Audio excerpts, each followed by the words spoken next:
now. It's showing some upcoming events and opportunities that you might want to take advantage of. Well, one on menopause that was held on the 19th, but you can log into these other sites and you can watch some of the past shows that AARP has hosted. And there's an AARP on tap coming up on the 21st at 11:30. So, and again, today's class is on yoga, stretching and strengthening.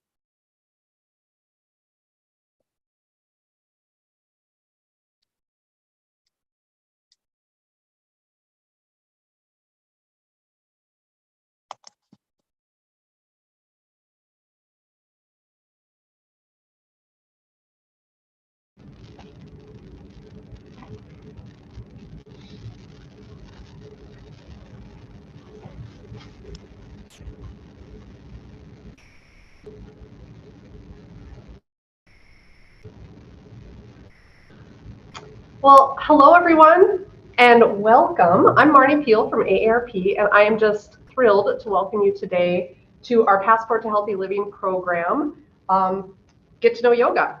And we're going to get to know yoga today. We're really pleased to have Sigrid Strebe with us today, and I'm going to let her introduce herself in a minute. But we're going to talk a lot about yoga, what it's about, demystifying it, and we're going to talk a little bit about our Stretch and Strength yoga series that we have available to you as well. So as we're going through today, I want you to note your Zoom features. You do have an opportunity to ask questions through the Q&A feature. So don't hesitate to do that. Please ask your questions and we'll get to them towards the end of our program or throughout, kind of depending on how things go here. But we'll be glad to answer your questions as we go. Note that this program is being recorded. And so you can watch it again or share it with your friends. It'll be on youtube.com/AARPND, and you can find it there. And then that's really what we want you to know as we move forward. In addition to that, though, just as in general, AARP really has been engaged in wellness for over 60 years. The whole goal of AARP is to improve lives and empower people to live their best lives as they age. And I believe, and I think many people believe, that yoga is a big part of that. Moving your body and being healthy is so important to that. You keep your mind and your body flexible and fit, and that's a good thing. And so with this Passport program today, as well as our series, we're really talking about yoga and how it can help you live and thrive as you age. And for me, that is particularly exciting because ever since I was a very little girl, Sigrid, which I think I told you, yoga's been a big part of my life. When I was a little girl in the 70s in Minot, my very exotic aunt moved to town wearing caftans and beads and the whole 70s yoga vibe. I bet she didn't stand out at all. No, not at all. No, she came and she started teaching yoga in Minot, North Dakota in the 70s. And she would use my sister and I as examples because when you're a little kid, you're flexible. And so she would show people what we were working towards. And it's just always been a part of my life since then. But that's my yoga origin story. So now, Sigrid, I would like you to introduce yourself and maybe tell people a little bit about you, what you do and how you came to yoga and how other people can too. That's what we'll talk about. Excellent. Thanks, Marnie. Yeah. So my name is Sigrid Strebe, and we have a couple of studios here in Bismarck and Mandan. We have a studio in our Bismarck, obviously, Bismarck location, and then also our Mandan location. And then we also train teachers or people to be teachers. So we're pretty busy. We've been open, it'll be 7 years, October 1st. So coming up, we've been around for 7 years now in this particular space. I found yoga because I got tricked, which is where a lot of people start, is they get tricked, or someone brings them to class as a way to have a date or to go out, or they find it through maybe a suggestion from their physician as a place to maybe reduce stress or find ease in their body. I got tricked. I used to own a shoe store in Oregon, small business, and one of the things that the employees wanted was a place or someone to maybe come in and teach yoga once a week. And I said, fine, we'll do it. We'll trade for shoes. Someone is going to want shoes. We'll do yoga. I had never really, air quotes, exercised before that. And I was like 36 years old. When I started to exercise. So probably not a claim to fame that I want to put out there, but it's true. Okay. And once I started to practice and got on the mat, I felt physically better, but I also felt mentally better. And the physical stays with you for a little bit, but the mental relief of stress and just a bunch of other things that were happening made me feel better overall. And then I stuck with it, kept feeling better, and then I had a chance we moved to a very small town in Minnesota, and there really wasn't any place to practice at the time, so I thought, well, then I might as well go and get trained to do it myself. And that was 2007, so I've been teaching since 2007. Oh, Yeah. well, I like what you say about not even getting into this or contemplating it or doing it until you're 36, 37 years old. And so I want you to talk a little bit about who can do yoga, Sigrid? Who can do yoga? Everybody, okay? When I say everybody, I don't mean that it all looks exactly the same. Okay? One of my teachers is a paraplegic, so he teaches from his chair, and he came to the practice after he was in a car accident and he was paralyzed. So that's how he started the practice, how he started moving his body and finding the breath and all these other things with it. I've seen students practice from a chair, so they never leave or get off of the chair when they practice the whole time. Same exact thing. I've seen people that can put their leg behind their head.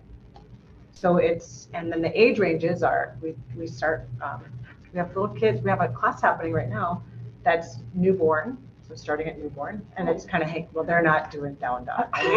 Seems really advanced to me. Headstand baby. No, that's not what they're doing. Okay, all right. They're practicing with their parent or, person. Doing that, and then I had a student start when Miss Sue was 89 or 90 years old when she started. I love that. As I said, I have ties to yoga, and my sister is a yoga teacher. And during the pandemic, one of the things that she did is she lived in Anchorage, Alaska at the time, and she started through the studio she was teaching an online chair yoga class specifically to ensure that our 80-year-old mother moved her body during the pandemic.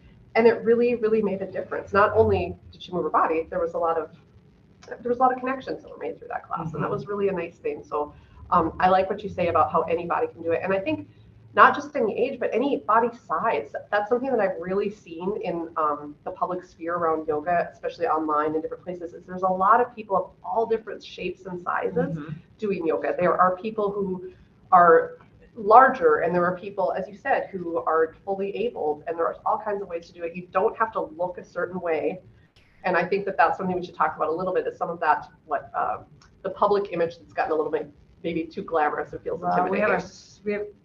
We have there's the internet, and then there's all the people, the flexi glamorous looks that you'll see on the internet, and I've seen that actually change in the last 5 years, is that more body positivity, more of a look of like who we really see in a classroom, right? Who we really see in the classroom is this is not always happening. The ability to put your leg behind your head is very rare. Yes, very rare. Yeah, very rare. And you see every gender, you see every size, you see every age coming to class. Of course, it's different. So we have different levels, if you want to call them levels, or intensities. Let's say intensities, that sounds better. Yep. Different intensities of classes. So the classes that we're teaching here for AARP are more of that easy flow style, not a lot of up and down and up and off the floor. Sometimes called level 1. Yep, or level 1. Yep. And then with more intensity, you'll see usually it's someone that wants a little more athletic style class. Right. And there's all different kinds, because there's some traditional yoga that comes out of different practices, and then there's the more athletic yoga. And there's been a lot of adaptations in the West in the past many years too. So it's a little bit different. One of the things that I know we talked about when we were prepping for this was a little bit about the difference between flexibility and mobility, because I know a lot of times people think, well, I'm not doing yoga because I've never been flexible. This isn't going to work. Touching my toes is impossible. And that's not what it's about even. A lot of people will practice for a long time and not be able to touch their toes. But I love your story about the woman who came in for one specific reason and how you started working with her And it was a secret from her family because, so tell that story, because I just think it's so important and I think it's really relevant to a lot of people. Yeah, so we had a woman come to class and she called and she was like, I'm in my 60s and I'm overweight and I can't get up and off the floor, and a whole bunch of just a litany of things why she couldn't start, but she really wanted to take some private classes because she wasn't able to get up and off of the floor. And her children had said to her, she had a grandchild, and at that point they were like, we don't really trust you to be home alone with her and watch her. It's because you can't, if something happens, you can't get down on the floor, you can't get back up. Yeah, a whole bunch of things. Heartbreaking. And it's real. Yeah. I mean, it's a real thing, and it's not the first time I've heard it. Right. But she specifically started coming so that she could find a way to do that. We worked with her. She used blocks, she used chairs, she used other things to help with it, but also building a lot of strength in her legs, in her core, and in her back, helped her even start to find that mobility to lift up and down from the floor. And then she was able to spend time with her grandchild alone. And then they would go out and they'd go for walks and play in the park and a bunch of other things that she wanted to do. But mobility is a real thing, right? Flexibility is just the ability to move yourself into weird, odd shapes. Right. Which again is great. When I first started, I could barely touch my knees, right? I can touch the floor now, but that doesn't make me able to leap from small buildings or do anything amazing. But mobility, the ability to move, or even just to stand up from your chair, or find, if you catch yourself when you're trying to move through life and you trip over a rug or something happens, God forbid, that would happen, is that it just gives you a little more range of motion in your body. We're really just trying to help people find more mobility, because if you keep moving and you keep finding places to move and moving your joints where you're able to, in that full range of motion, what can happen is then you have more mobility longer in life, which means better quality of life. And that's any of us really want to do, is have a better quality of life as we age. Yep. And that's, of course, what AARP is about, is thriving as you age, and so that be able to move your body. And I do think that the mobility is key, but even the flexibility that you gain, and again, you may never be a person who can touch your toes, but flexibility is a really big part of strength and aging well also. So just that a regular practice, and even I think the word saying a regular practice sounds a little bit intimidating to people too, but even if you just do a little yoga sometimes, which would be another way to say that. 20 minutes a day. It doesn't have to be the full hour. You don't have to just move your body for a minimum of 20 to 30 minutes a day. You have to move your body. Yeah. And it's a great way to do it no matter the weather. So, and there's some simple ways, like you said, like the chair things. And again, in our series, we're going to be exploring those things. And in the first of the classes that we've had, in one of the classes, we have Sigrid teaching and Steph sitting in a chair showing the adaptations that you can take for different things. But one of the things that all of this comes down to too, one thing that we can all do, that we all do every day, all day, is breathe. Yes. And breath. It's the secret sauce. It is. And they always, if you ever go to a class or listen to a class, you'll always hear them talk about the breath. So let's talk about the breath, because this is a real basic of yoga.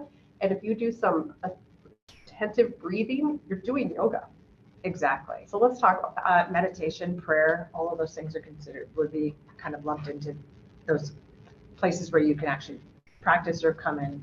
Find that it's about finding mental health is a lot of it. Yeah. Okay. But breath, most of us are breathing from the chest up. So if you take a breath, most of us take a breath and we go, and then we use our shoulders, and then we let our shoulders down, and this is breathing. Well, that's not breathing. What's the huff and puff thing? Oh my gosh. The irons. For the fire.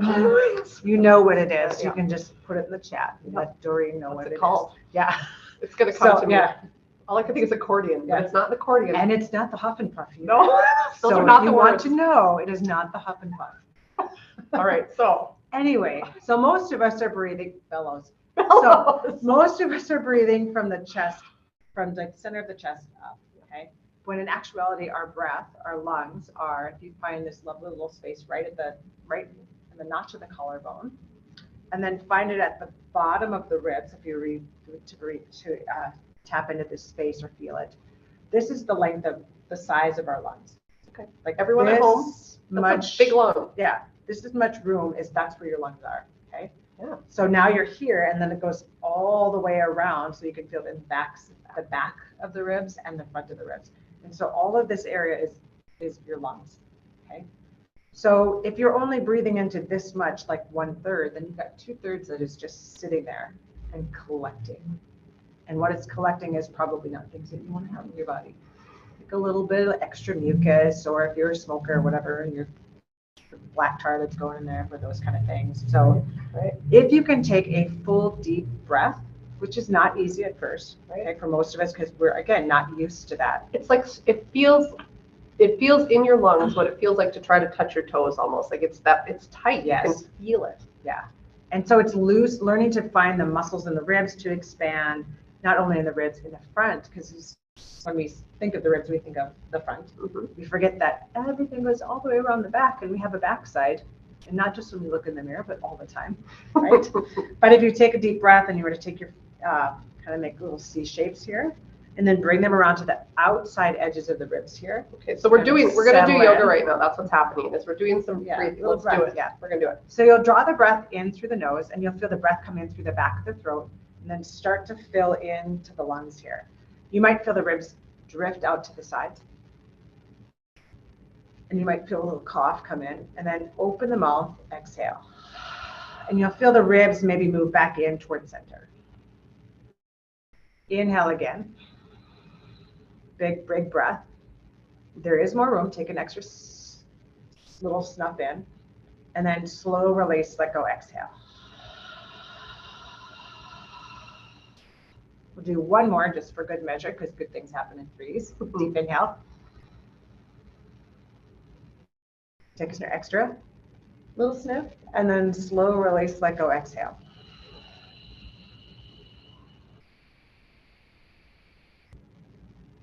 Okay. And just return your hands back to your lap. What you may notice if you're not used to breath that deep is that you feel it's like yoga becomes this thing, or the breath, right? You're getting a lot more oxygen into the body. You might feel a little bit headed, so stay seated. Do stay seated. Yeah.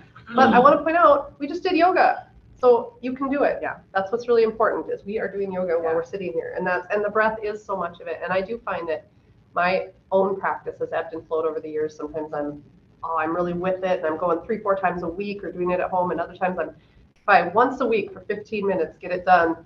That's all I got. But the breath is something that does help me if I'm feeling anxious, intense about the world, too many things to do. If I can just stop and breathe, and whatever you call that, prayer or meditation, you kind of go to the same place. It's a calming, centering thing to do, and that's a big part of what yoga is. Because we've talked how yoga is physical. A lot of times in this hemisphere, in the West, we're all about the physical aspects of yoga. It makes you stronger. It does do those things. It's a wonderful thing. But it didn't start there. It's a lot about your mental and your head and your heart and your body. And so I do find the older I get, the more I appreciate the centered and the calmness that it brings. It's really trying to learn to connect everything. Yeah. The way you think, the way you move your body, the way you move your breath, trying to bring all of that together so that you're moving in a more unified space in your body. And if you can actually, breath is one of those things, think about it when you get like agitated or anxious. What's happening is your body starts to do this, and we get into that fight or flight mode, and we come up to here and we hold our breath. It's really what happens. You see the bear and we go, right? And then everything rushes to the edges of our bodies. That's all your body is automatic, like run away from bear.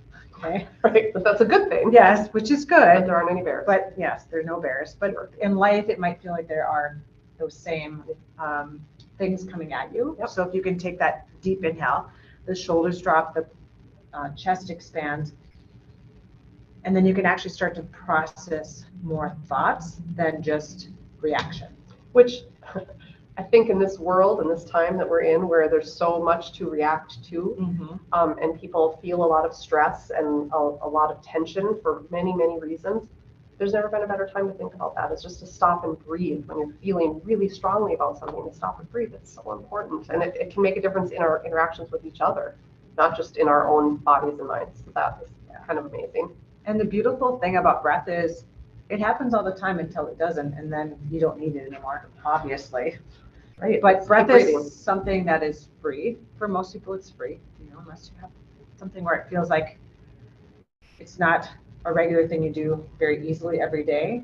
But for the most part, breath is a free thing that we carry with you. So it's a tool you can use in your car, in your bed, in your kitchen, anywhere that you go. You can stop, take 3 deep breaths, deep inhales and exhales, and you can actually feel your feet kind of settle back into the ground and your brain come back online. So it's a free tool that you can take with you anywhere, and everybody's doing it, so you don't look weird.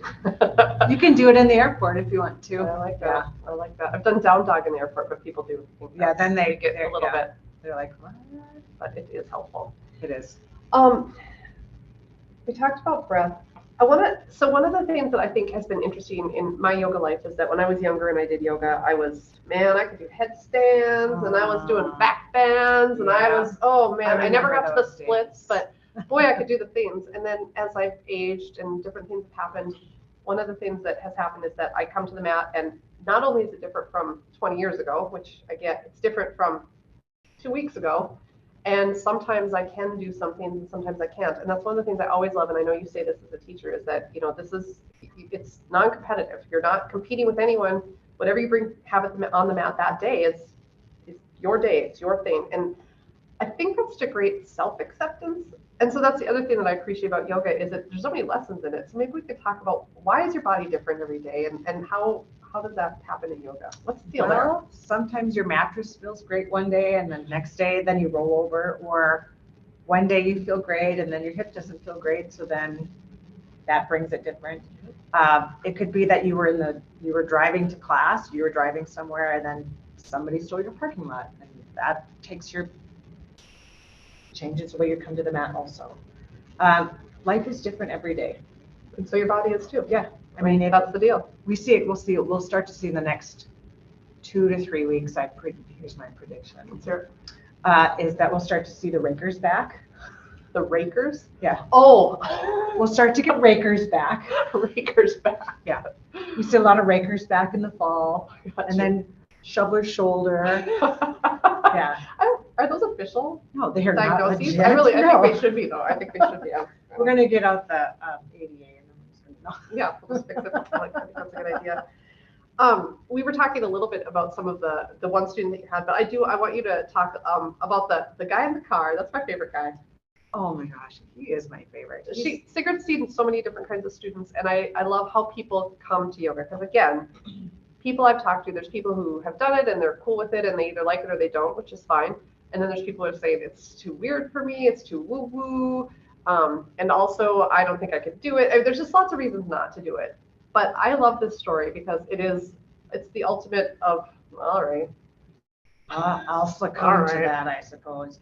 So he's secretly my boyfriend. Ah, nice. So, and we'll just call him John. There's a gentleman that his wife used to come to class. And she'd come to class and he would sit out in the car and wait for her. And he would just wait. He'd read his book or whatever. And so one day she asked me, is it okay if my husband comes to class? And I was like, well, yeah, that's usually how most of the men come to class, is their wives trick them, and then the wives never show up again. But sure, you're cool. Because now they've taken over that space too. Yeah. Now they're there. No, it's okay. I welcome everyone. Yes. So she said, well, he can't really get up and down from the floor. And I was like, well, I have chairs. It's not a big deal. Let's try it. Because that's my thought process is, let's find a way. Yeah. It's never, oh, you're right. You can't. You can't. No way. You better just stay in the car. This is your life now. My thought process is always, let's find a way. Yeah. Because for me, that's interesting. Yeah. To do that. So he came to class and he really could not get off of the floor. He had to have a chair, and it was basically the crawl up to standing. And so when he started doing this, were there other people in the class witnessing this? Yes. Oh, yes. And did he feel, was he self-conscious, or was he just I'm sure he was? I mean, if I I say no, then that's a lie. Right, yeah. I mean, we're all self-conscious if there's a point where you just say, well, look, now here's my weakness out in public. But I think that that's really, But I think that's he did it important anyway. And I want you to finish your story, but I do think that is a really accepting place. That's Yeah. another thing about yoga classes is there are places where it's a very intense activity and everybody, I've been to those. I was to one recently where I thought, what is happening here? It was very competitive and very intense. And I just sat in my corner feeling not superior, but I wouldn't come again. It wasn't one of your classes. No, we usually set people in the middle of the room and then because they want to hide the back. So Yeah. if you ever come to class with us and I'm the teacher and you're brand new, here's what's going to happen. You'll be in the middle of the room and then I will introduce you to the two people alongside of you. And then they're going to show you what to do because I'm terrible with left and right. So that's true. it is true. It is true. But my point is that he came to class in this state and was in a room and came back. So keep going. Sorry. So he came back. He was able to get up, and I was like, well, let's just play with balance a little bit. Right. And so he held onto the chair, and I said, see if you can lift or just bend your knee and bring your leg up. Just lift your toe off the floor. And it wasn't possible. Like he couldn't even lift his foot off the floor because his balance he didn't feel secure enough in his balance. And that lots of people. That is not uncommon. So okay. And I find balance is more of an issue as the older we get. Yes. It's a really common thing because there's a correlation between balance and then once you lose your balance and if you fall, the whole mental gate follows with that. Yep. But Mr. John came in, he kept coming. He was able eventually to lift his leg up and rotate out into tree and just hang out, no chairs, all of these things. He did end up getting a knee replacement, but he was going to get one before. It wasn't from yoga. Let's just be clear with that. Yoga did not cause the knee Yoga replacement. didn't cause his knee replacement. He was going to get one anyway. He worked really hard on his prehab to get ready for it. He lost some weight coming to class. He started to change some of the things he ate. He got stronger. He was able to get up and off of the floor with ease. He used blocks, he used other props, other things to do that. But he was able to do that. Then we have a little special fun event. We used to do it twice a year called 108 Sun Salutations. So we do this 108 times up and down off the floor, bunch of different ways. It's about an hour and a half event. And it's pretty intense. I'm not going to lie. Sun Salutations. Yeah. Yeah. John did that 2 times. Did you do all 108? Yeah, he modified them. He did what he could do when he could do it, but he did all 108 of them. How long have you been practicing when he About 2 years at jumped that in point. there? And how many times a week? John would come at that time. He was like about 3 days a week. Okay. Yeah. Okay. And his wife stopped coming. But But that's okay. Then John also, because John has a little Santa belly, and he got a Everybody. John has a Santa Everybody. belly and the Yoga. beard to match. He's got the whole thing, right? It's going to be his part-time job. He just doesn't know it yet. He also got a private lesson from one of our teachers. He happened to be the only one in class one day. Okay. And she teaches prenatal, and she's like, how about we treat it like it's a baby? And he was like, that changed my whole practice. It's like a baby. And so he just changed the way he moved. And it made it better. I love that so much. So his food baby, we haven't named it yet. Right. There's that. But it improved his practice. So again, there's a modification I've never heard of. I wouldn't have expected. I hadn't thought of it either, but I Brilliant. looked at him and I was like, oh, yes. Yes, there it is. Yes. There it is. That's perfect. Yeah. So you were talking about John's knee replacement. And so that's the other thing I want to talk about a little bit is there aren't many things that you can't work around. No. I mean, Sigrid. Hi, I'm Sigrid, and I'm getting a hip replacement. She's a yoga teacher getting a hip replacement. Yeah. So it's not as if yoga will stop things that are going to happen to you physically. It occurs. No. And yoga is not what made you have a hip replacement. No. It's just a genetic makeup. And so what are you expecting to do before and after? And for a knee replacement, kind of talk a little bit about that, because I'm sure a lot of people watching are having these experiences. Yeah. Get stronger around my hip, around the surrounding muscles, because essentially when they have that, it's the surrounding muscles that need to take over a lot of the load. Yep. For hip replacement. So getting stronger there. And then of course, as with anything, because we have a lot of students that come to class that have hip and knee replacements. a lot. Actually, we actually have a specialty class that we teach called Bionic Body, just to help people get more comfortable in their Bionic body. in their new bionic bodies. Yes, I like that Steve term. Austin, na na na na na. That's right. That's right. And then following your PT is the most important thing. Because if you don't do your PT after a hip or knee replacement, then you might as well just whatever, Not have done it. not have done it, Waste because your you are time not and going to get the results that you Okay. were expecting. So that, and then modify. I mean, we have in the classes that we'll be teaching, we'll demonstrate a lot with blocks. We'll show maybe some bolsters, some other things that you can use.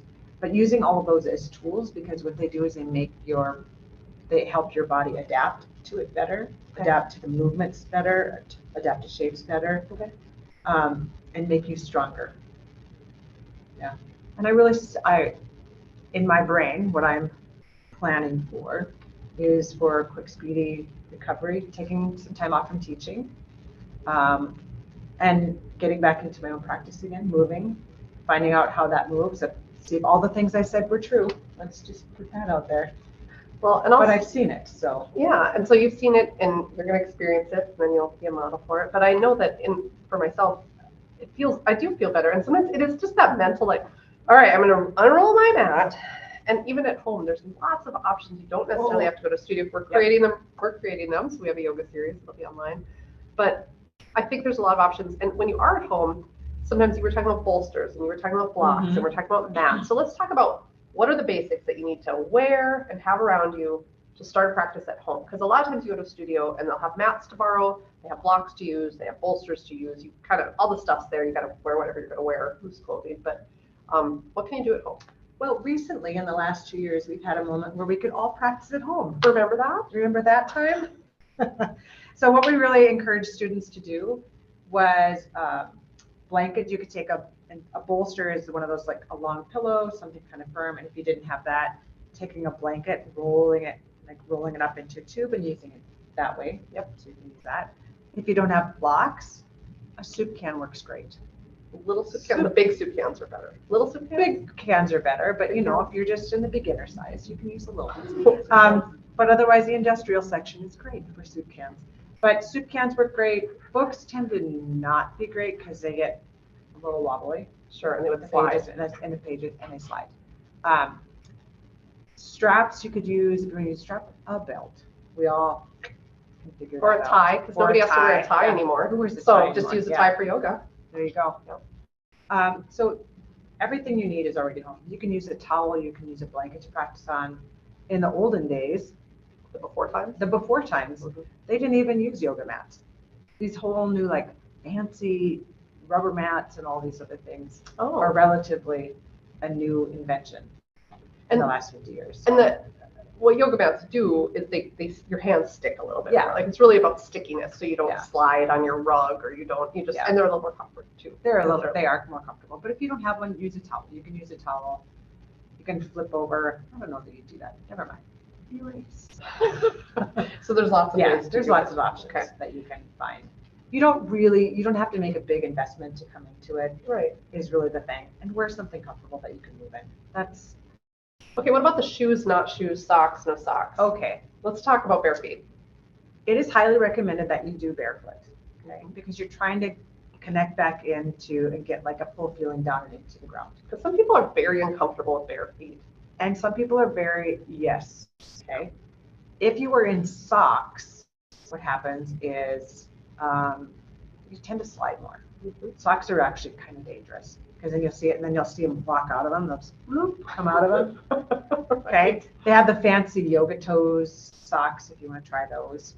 I've tried those, but apparently I don't like the little thing between my big toe. That really creeps me out. Some people like it. If you like that, you can have mine because I don't want them. You're never going to wear them. I think they're long gone, in fact. But I think it's also kind of a thing that's surprising is that your feet need to stretch too. And so plantar fasciitis, okay? I've had bouts of plantar fasciitis. I found if I keep my feet supple, I mean, I have to wear good shoes when I'm walking around, but yoga helps my feet feel better too, because you use muscles, like you're using your, and we talk about lifting our toes and our heels to the balls of our feet, and if you're brand new to the practice, you might find that your feet feel a little bit sore. That's not uncommon. Yeah. Because you're using it's muscles, just like if you're lifting something and your biceps get sore.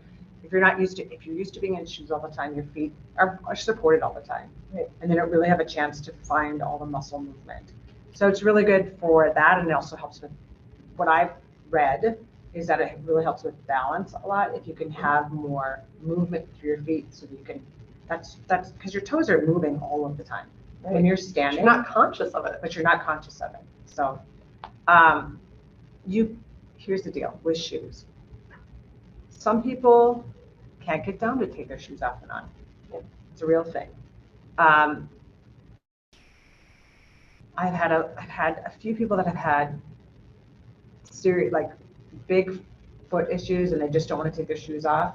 All we ask is that if you're coming to a classroom, is bring clean shoes. Bring us, spare pair. Bring them, just change shoes, and then do on the mat. It's not ideal, but I'm also not going to be like, you have your shoes on. You have to go. Again, it's really an accepting thing. That you make it work for you. Yeah, you make it work for it. Just like it's about your practice. The teacher is the guide. Yep. The teacher's the bossy person up front saying, now you do this, and now you do that, and this is what you do next. Whereas it's you always, as a practitioner, as the student, always have like the last say. Yeah. Like it's your practice, your space. And that's one of the things I think is interesting. I've never been to a yoga class where they don't say, if you need a break, get into a position that's comfortable for you and take a break from this. Or, if your body allows. I mean, there's a lot of this conversation about if this works for you, or if this is comfortable for you, or if your body allows this today. And I just think that kind of permission thing is good for all of us, because it's a lot about boundaries. It's not competitive. So you don't need to get on that mat and prove anything. You need to get on that mat and feel better when you're done. And you don't feel better if you're doing things that don't feel right in your body. Yeah, we're told what to do all the time. And so this is really what I've experienced, and what other students have told me, is that it feels like it's a very safe space for them to come into, to experience and drop back into their body. Because a lot of times, now we're going deep, Marnie. Okay, we're going deep. Yeah, a lot of times is people don't experience much in their physical body. They try and just like pretend things aren't happening and just turn things off. And so this is that place where they get to reconnect, but they also get to reconnect on their terms, on what they say works for them. Well, and that's super important. I've had a really specific experience about that.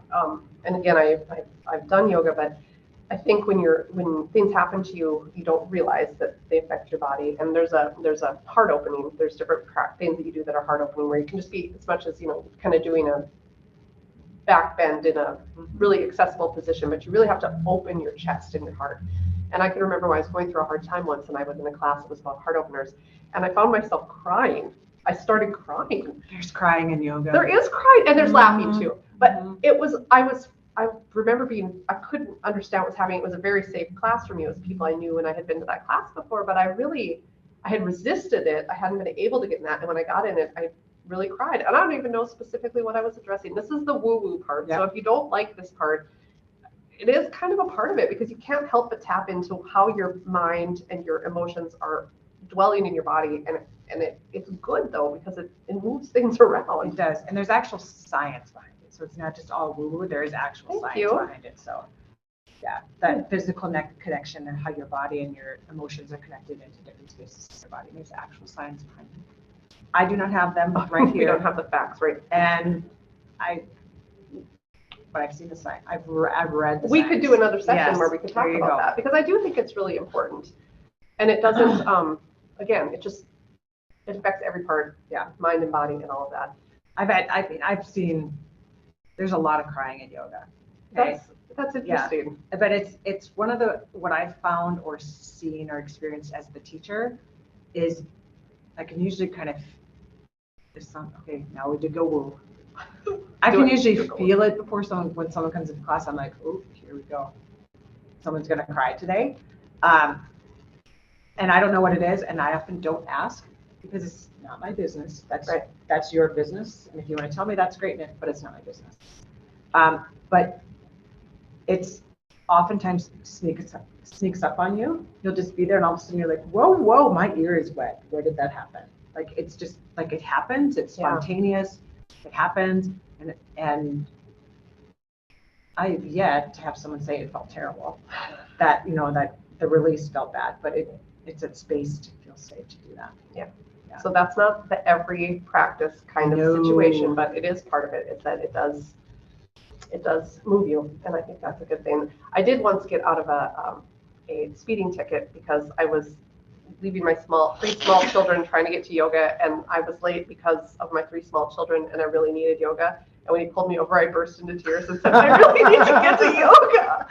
And I scared him. I was really crying. And so he let me go. So I did go, man. I know. I did my crying before yoga, and I screamed in like 2 minutes after class started. And boy, I needed yoga that day, but I was done crying by the time I got there. Oh my gosh. So that was. Yeah.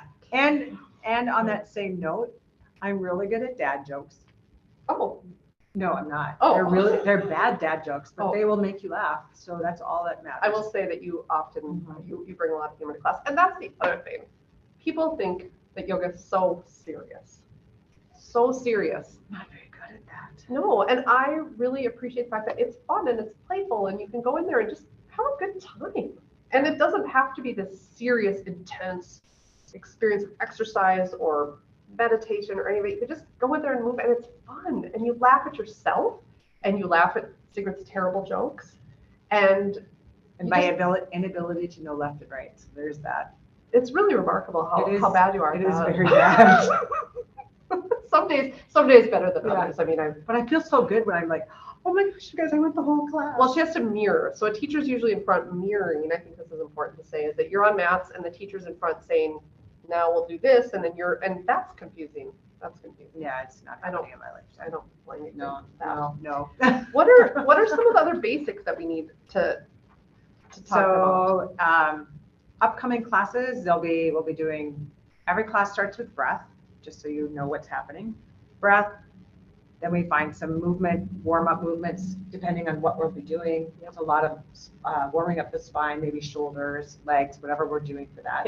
Hips moving for warm-ups. And then we end every class in a lovely little posture called Shavasana, or the yoga nap. Okay, I need to interject here because I'm terrible at Shavasana. You're not the only one. Right, this is common.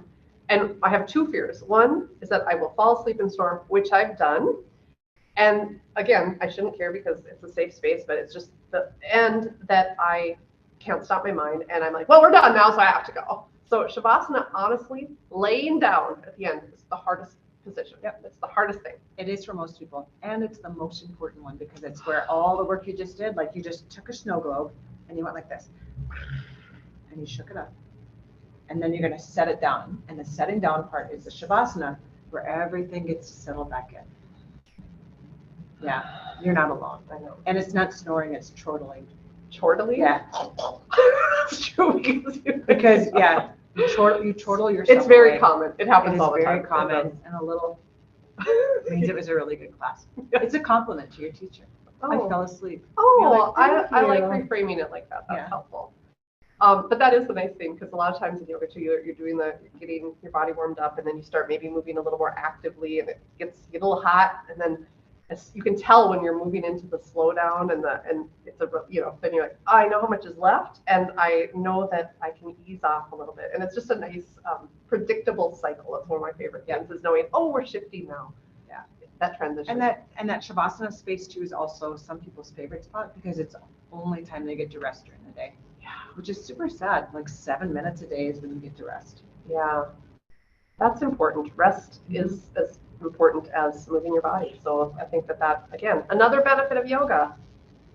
Okay, so we've talked a lot about the different things that happen. So are there any questions coming through, Doreen, or does anybody online have any questions? We would love to take them. Well, right now, Marnie, we are not seeing any questions from the audience, but I think I have a question. You know, if you've been away from yoga for a while, I have been practicing yoga in the past, but now I've been away from it for a while. And it's kind of tough to get back into it. What are your recommendations for somebody who maybe has been away a little bit and just needs an extra boost and just, yeah. Come and see me. Really, the hardest part about anything, whether it's exercise, yoga, starting a new diet, any of those things, is to start. Just put it on your calendar and show up. Yeah. I mean, Yeah. And I think there's paying for it up front. Yeah. Yeah. That always commits me if I have to make those payments, because a lot of yoga now, I mean, there's lots of ways to go to yoga, but a lot of studios you have to pay and then go. And for me, honestly, oh, well, I paid. I got a show. Yeah, there's a lot. If you're like, oh, I don't have time, usually then it's, I don't have time. I don't have whatever. I don't want to get in the car. I don't want, whatever your reason for not like getting there. You can be online. There's plenty of like 20-minute classes you can do online. Something just to start finding breath and a little tiny bit of movement. Because the thing is once you get there, then that's the getting part. The getting part is the hard part for anything, is the starting part. It's pretty rare that people get up in the middle of the class and leave. That happens sometimes, but not that much. Very, very, I mean, all the years I've been practicing, it happened to me that I personally, one time was like, I showed up for class, could make it for like 30 minutes, and then I just wasn't there. Yeah. I mean, I could get physically there, but I couldn't bring the rest of me in. And only one time that's happened. Yeah. I think, we talked about, we wanted to demystify things. So I think to Doreen's point too, of getting back into it, but when you get to class, should you be there 15 minutes early? Come 10. Yeah, I mean, it's nice to know what are the rules, the etiquette around it. So talk about etiquette around yoga class. Show up like your first class, maybe 10 minutes early in case there's paperwork that needs to be filled out. Teacher can show you around, help you get set up on your mat, maybe introduce to maybe new students around. Show you where mats are at, if you need any props to do it. And then just really coming into that space and just coming in and practicing. Just a little bit beforehand is just showing up a tiny bit early just to get set up, really. And then the rest will come from there, and if you have questions at that point. And this isn't a question I would have asked before the pandemic, but we think about these things now. Talk about the cleanliness of a yoga studio and how you keep things. I mean, there's been changes in that. Not that it wasn't unclean, because we've always had those things, but maybe talk about that, because that might be a real we wash the door concern. Handles a lot more. Do you? Yes, we wash the door handles a lot more. The floors are steam cleaned, and we vacuum and all those things, and clean all the blocks, clean all the props. And after you use anything, you wipe it down. You do wipes in the studio. Those are always available. I haven't been anywhere now where that it was before too, but more intensely now. So I think that's important, because people think, oh, a lot of people are using, and it's really it feels quite safe. And I know there's a lot of protocols. Yeah, and then one of the things we have is cleanliness. It's one of the tenets is like cleanliness. And so just like anything, just like your mom taught you, if you're going to use it, return it the same or better than you brought it, than you used it. Very at the end, just common sense. Perfect. Common kindness. Marnie, we do have a couple questions. Questions, so if I could pop in with those. One of the questions is, how often should you practice yoga? Once a week or more? And as a companion question to that, is yoga a good complement to other exercise like cardio and weight training, and how does that all fit together? So I would recommend at least 2 to 3 times a week getting on your mat to move, just to find stretching. So it is important also to have cardio and weight training, because you also need to find strength, which you'll find in the practice. It's a very strong, practice is strong no matter how easy it is, right? Like you're finding a lot of strength and flexibility. So it's good to have, it's like a yin and yang, that dark and light. It's good to have a balance of both places to get that cardio in, but you should also find strength, and you should also have some flexibility. So it's a good thing to add in, and a minimum, I would say 2 to 3 days a week.